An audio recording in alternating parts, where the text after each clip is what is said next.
Thanks for being here today. Before I begin, I want to recognize a few people here.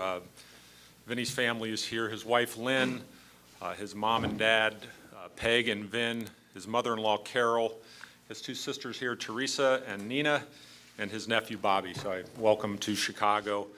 I'd also, before I start, I'd like to thank, through this whole process, all the people that I interviewed, especially the last couple guys that were in last week, Dwayne Casey and Chuck Person, who really represented themselves and I feel are obviously very good people and candidates.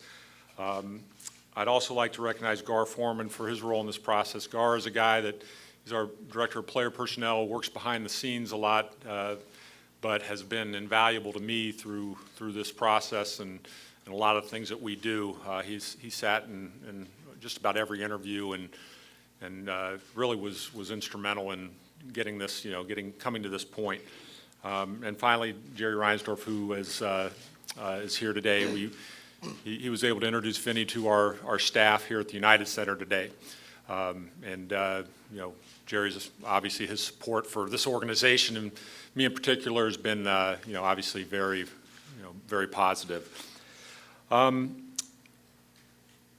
I told you a long time ago when this process started kind of how it would go about, and I mentioned that it would be thorough. I would interview all kinds of people, and in that process, I've interviewed guys that have been head coaches, are head coaches, assistants. I interviewed several guys that had no coaching experience at all, and ultimately came to this decision. As I went through it, I was looking for a lot of different qualities, but I think where we're at right now as a basketball team, our guys last year did not play with any confidence, and they were kind of beaten down. And I was looking for someone who had leadership ability, could communicate, and bring them to a higher level on the basketball court, because I believe we have talent, and I believe we have the ability to become a better basketball team. But I thought something was missing last year, and I think a lot of it was the passion and the enthusiasm of our players on the floor. So as I went through the interview process, talked to a lot of people, but a couple weeks ago I sat down with Vinny in Orlando and went through a lot of different things. Obviously I talked to Flossie about to every guy that I interview, but Vinny just came off as knowing what he's about, having an understanding of today's player. The player development component of this business is major right now, especially when you're a young basketball team. I believe he's going to make our young players better. And so as I went through it, I told Jerry that I'd had just an unbelievably interesting conversation with him.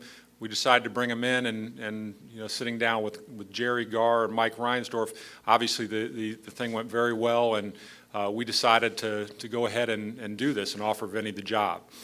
I am confident, as time goes on. I know that, I said also a while back that, I wanted to find someone who would resonate with our fans. I know that that's being criticized right now, but I am very confident that over time that this hiring will do just that. Vinny is not the first guy who's been in this position. There have been many guys who have not been head coaches that have stepped on, or been coaches at all that have stepped in as head coaches and done very well. It's our job to put the right people around him. So with that said, from this point on, the process is over. We've hired Vinny Del Negro as our coach, and now for all of us in the Bulls organization, our job is to support him and make him the best head coach he can be. So today I introduce Vinny Del Negro as the head coach of the Chicago Bulls.